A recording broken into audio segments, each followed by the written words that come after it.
Bonjour à tous, bienvenue sur ataoride.com. On est avec Julien Kerner, donc récemment arrivé chez Ozone, donc il va nous parler un peu des produits. Bonjour à tous. Du coup, là ici on a l'Enduro, donc la V2. C'est une aile vraiment polyvalente, 3 lattes, donc c'est plutôt pour un aspect freestyle, vague, voilà, vraiment l'aile à tout faire. On a 3 réglages différents, donc un standard, un freestyle et un plus vague. Donc après là on a pu tester hier un peu les réglages. C'est vrai que l'aile elle change complètement de comportement. Bien qu'on soit sur un bridage direct, on pourrait penser que ce petit décalage de quelques centimètres ne va pas jouer beaucoup.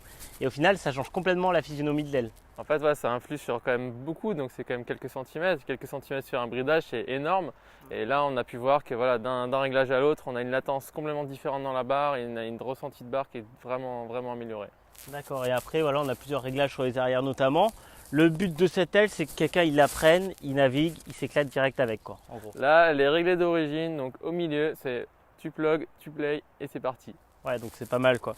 Et après, en fait, en saut aussi, on a vu des belles performances, un timing très naturel, une bonne sustentation avec même des fois, tu restes en l'air jusqu'à la fin. Là, c'est assez plaisant pour le coup. Ouais, la fin est agréable parce qu'il y a toujours un petit moment de lift, du coup ça donne une ressource et ça c'est vraiment agréable sur des ailes qui cherchent à booster et ça on en a besoin. Donc ici on a vraiment la possibilité d'ajuster le bridage.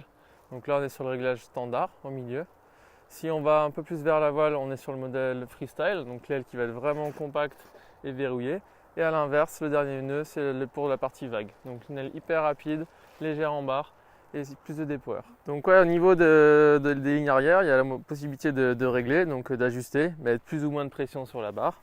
Donc si on descend en bas, on va mettre plus de maniabilité et moins de pression de barre. Et à l'inverse, plus de pression de barre en montant. Soit sur la barre ou soit au niveau de la ligne. Sur la ligne, on va avoir plusieurs nœuds, parce qu'on a une table d'alouette ici. Donc on va pouvoir ajouter au premier ou deuxième nœud. Donc plein de renforts placés sur le bord d'attaque. Une petite ligne de dacron pour minimiser le poids et avoir un renfort idéal. Donc ici, c'est pour éviter donc un renfort ici pour éviter les frottements sur la plage quand on décolle une aile tout seul, sur le sable par exemple. Ça va éviter de fragiliser les coutures et d'ouvrir une aile. Et sur le bord de fuite, on a cette petite partie de renfort, donc c'est une petite pièce en mousse à l'intérieur de façon à rigidifier le bord de fuite. Ça va éviter tout le façonnement des voiles. Un spi des deux comme beaucoup de marques, un spi qui tient bien dans le long terme et qui évite l'élasticité. Donc du coup on est sur les valves propres à eux-mêmes de chez Ozone. C'était un des premiers à avoir cette grosse valve depuis pas mal d'années.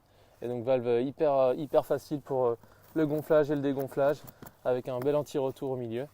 Donc du coup au niveau des lattes, on a un bon renfort autour des lattes pour voilà, solidifier la jonction bord d'attaque latte. Donc on peut aller fortement dans les plis. Ça va bien travailler sans faire une cassure. Donc en résumé, polyvalence, performance, bon, l'aile vraiment à tout faire pour s'éclater. L'aile à tout faire pour s'éclater, voilà, du twin tip, du strapless, un peu de foil et tout y va. D'accord, et il n'y a qu'une adresse pour la trouver, c'est sur ataoride.com. A très bientôt sur ataoride.com.